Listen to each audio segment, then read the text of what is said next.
ఏ వ్యక్తి కూడా ఇక్కడ ఎమ్మెల్యేస్ లో కానీ మంత్రుల్లో కానీ అందరిలో కానీ మనం ఓన్గా మనం గెలిచి ఇక్కడ రాలేదు.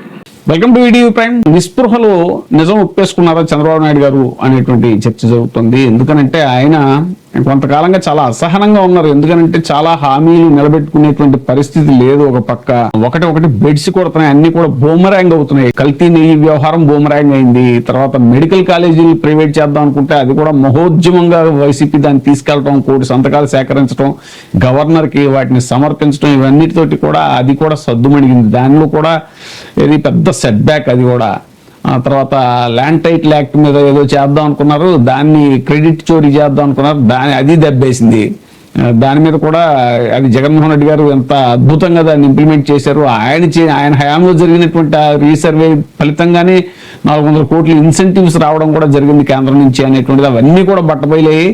తర్వాత గూగుల్ డేటా సెంటర్, అది అదానీ డేటా సెంటర్, అది జగన్మోహన్ రెడ్డి గారి టైంలోనే స్థాపించబడింది. అప్పుడే అన్ని ఒప్పందాలు కుదిరిపోయాయి అనేటువంటిది. అది కూడా ఇది భోగాపురం ఎయిర్పోర్టు, ఇలా ఒకటి కాదు ప్రతిదీ కూడా రివర్స్ అవుతుంది, బూమరాంగ్ అవుతుంది. ఏదో క్రెడిట్ చోరీ చేద్దాం అనుకుంటే రివర్స్ అవుతుంది. ఈ అసహనంలో పూర్తిగా కూరుకుపోయారు చంద్రబాబు నాయుడు గారు. ఇక కల్తీని ఈ విషయంలో అయితే దారుణంగా పెద్ద సెట్ బ్యాక్. అది అసలు మొత్తం ఎలాగ దాని నుంచి డిఫెండ్ చేసుకోవాలో కూడా అర్థం కానిటువంటి పరిస్థితి. దాని మీద ఏదో ఇంకా ఇది బురద చెల్లేయటం, లేకపోతే రివర్స్ లో అడ్డగోలుగా మాట్లాడేయటం, ఇలాంటివన్నీ చేసి పక్క శాసన మండలిలో పవర్ఫుల్ గా ఉన్నటువంటి వైసీపీని ఎదుర్కోలేక చర్చ పెడితే పలాయనం చిత్తగించడం, ఇక్కడ అసెంబ్లీలో ఏమో ప్రతిపక్షం ఎవరు రావట్లేదు కాబట్టి వీళ్ళే భజన చేసేసుకుని ఇంకా అడ్డగోలుగా పవర్ పాయింట్ ప్రజెంటేషన్ ఇచ్చేసుకుని ఉన్నవి లేనివి అన్ని పచ్చి అబద్ధాలన్నీ కూడా చెప్పేస్తూ ఇది అక్కడ తిరుమలలో ఇది అప్పట్లో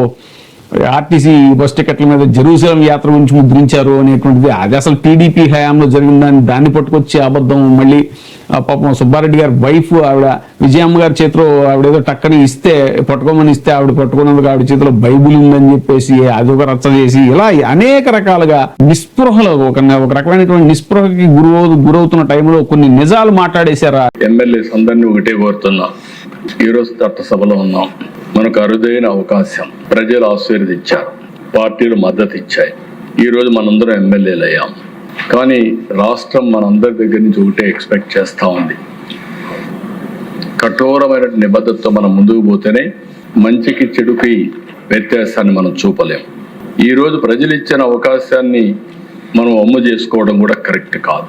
నేను, పవన్ కళ్యాణ్ గారు, బీజేపీ నాయకులు కొంతమంది క్రమశిక్షణతో ఉంటేనే చాలు. నేను ఒకటే మిమ్మల్ని అందరినీ నిన్నామన్నా కూడా నేను సమీక్షలు కూడా చేసినప్పుడు చెప్తున్నా, సమస్యల పరిష్కారం చేస్తూ ముందుకు పోతున్నాం. ఫైనల్ గా నేను ఒకటే మిమ్మల్ని కోరేది, ఒక క్రూషియల్ సమయంలో మనం ఇక్కడ ఉన్నాం.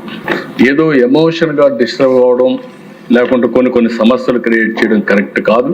ఏ వ్యక్తి కూడా ఇక్కడ ఎమ్మెల్యేస్ లో కానీ మంత్రుల్లో కానీ అందరిలో కానీ మనం ఓన్గా మనం గెలిచి ఇక్కడ రాలేదు. మేము ఒక నమ్మకం కలిగించడానికి నేను, పవన్ కళ్యాణ్ గారు చాలా సార్లు ఆలోచించాం. బీజేపీ అమిత్ షా గారితో మాట్లాడాం. అందరం కలిసి ఒక నిర్ణయం తీసుకున్నాం. ఆ నిర్ణయం తీసుకున్నప్పుడు ఇక్కడుండే ఎమ్మెల్యేస్ అందరినీ కోరుతున్నా, ఏ పార్టీ ఎమ్మెల్యే అయినా సరే, ఎన్డీఏలో ఉండే ఎమ్మెల్యేస్, మీ వల్ల మీరు నమ్ముకున్న పార్టీకి చెడ్డ పేరు రాకూడదు. వ్యక్తిగత ఎమోషన్లకి లేకుంటే వ్యక్తిగత ప్రవర్తన, పార్టీ ఇమేజ్ దెబ్బతినకుండా చూసుకోవాల్సిన బాధ్యత మనందరిపైన ఉంది. శాసనసభలో శుక్రవారం ద్రవ్య వినిమయ బిల్లుపై ఆయన స్పందిస్తూ కూటమిలోని అంతర్గత ఘర్షణలపై పరోక్షంగా కీలక వ్యాఖ్యలు చేశారు. మనం కీలక సమయంలో ఉన్నాము, బయట చూస్తే ఏమవుతుందో అన్న అనిశ్చితి నెలకొంది. ఈ సమయంలో కూటమిలో అంతర్గతంగా తప్పులు చేస్తే ఇబ్బంది పెరుగుతుంది. భావోద్వేగాలతో కూడినటువంటి ఆందోళనలతో సమస్యలు సృష్టించొద్దు. ఎమ్మెల్యేలు, మంత్రులు ఎవ్వరూ కూడా సొంతంగా గెలవలేదు అనేటువంటిది ఆయన పచ్చి నిజం ఒకటి చెప్పేశారు. ఏ పార్టీ ఎమ్మెల్యే అయినా వాళ్ళ పార్టీలకు చెడ్డ పేరు తీసుకురావద్దు. ఎవరికైనా ఇబ్బంది ఉంటే 3 పార్టీలు మాట్లాడుకుని పరిష్కరిస్తాం, అంతేగాని ప్రజలకు అనుమానం వచ్చే పరిస్థితి తీసుకురావద్దు అంటూ కూటమి ఎమ్మెల్యేలని ఆయన కోరారు. 20 నెలలుగా కేంద్ర రాష్ట్ర ప్రభుత్వాలు సఖ్యతతో పనిచేస్తున్నాయి అంటూ పదే చంద్రబాబు సభలో ప్రస్తావించారు. ప్రస్తావించారు. ఎన్నికల్లో చెప్పినట్టు సూపర్ 6 ఇచ్చి సూపర్ హిట్ చేశామన్నారు. గత ప్రభుత్వంలో అధిక వడ్డీలకు అప్పులు చేశారని వాటిని కేంద్రంతో చర్చించి పునరుద్ధరించడం ద్వారా వడ్డీ శాతాన్ని తగ్గిస్తున్నామని, సరే ఇదంతా ఏదో ఆయన గురించి చెప్పుకున్నారు.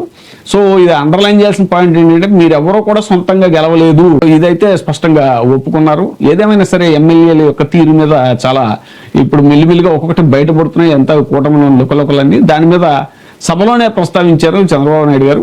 బట్ ఇది కరెక్ట్ చేసుకుంటారా అని అంటే అధినేతల యొక్క తీరు మీద వాళ్ళు కూడా అసంతృప్తితో ఉన్నారు, ఎమ్మెల్యేలు కూడా. కాబట్టి ఏది జరుగుతుంది అనేటువంటిది మనం వేచి చూడాలి.